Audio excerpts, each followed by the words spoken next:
Scruffy, The True Tale of an Orphan Doggie, Book 1, Columbia. As Scruffy says, we can have food and we can have love. Sometimes it's hard to tell which is which. It is cold in autumn in the Nevada da Huya, and the winds pour over the highland meadows with icy breath from snow-covered peaks.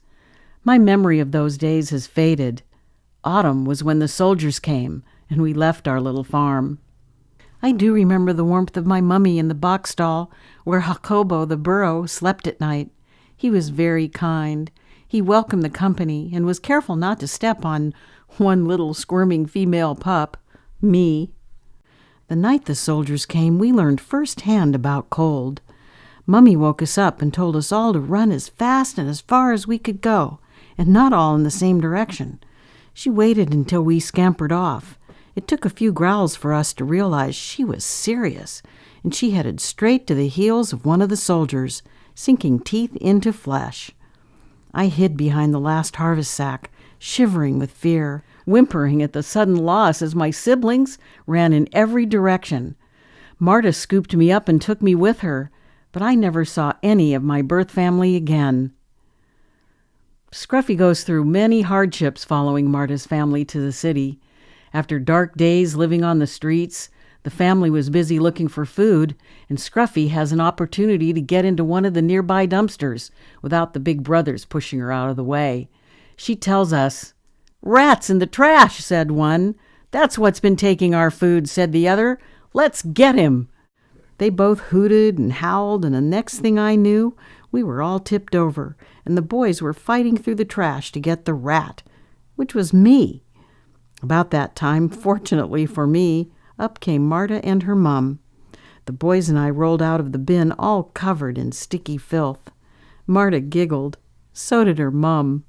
This made the boys even angrier, and they threw me on the sidewalk, ouch, and sat glowering on the corner of the block. But all too soon, Scruffy is alone in the city. She cowers in doorways, runs down every street looking for Marta and the family. She joins a doggy gang with a leader named Bright Eye, gets pelted with rain, hit with clubs by men, makes friends with a straggly poodle, is chased away from every good thing on every street corner.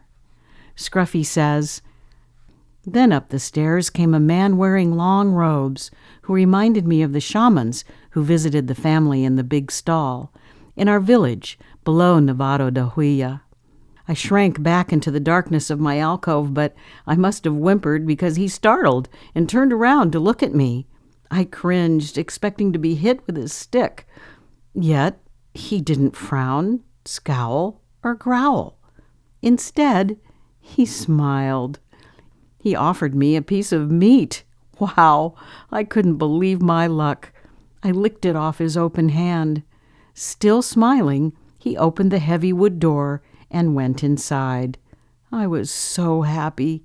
Food and kindness, all in one instance. I'm not sure which made me happier. And I slept again.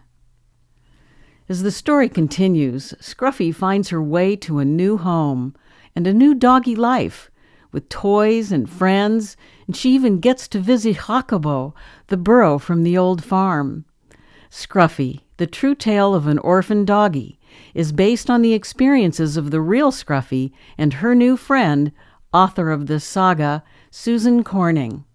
Scruffy is illustrated by Christine Iyer. These excerpts narrated by Ginna BB Gordon of Lucky Valley Press.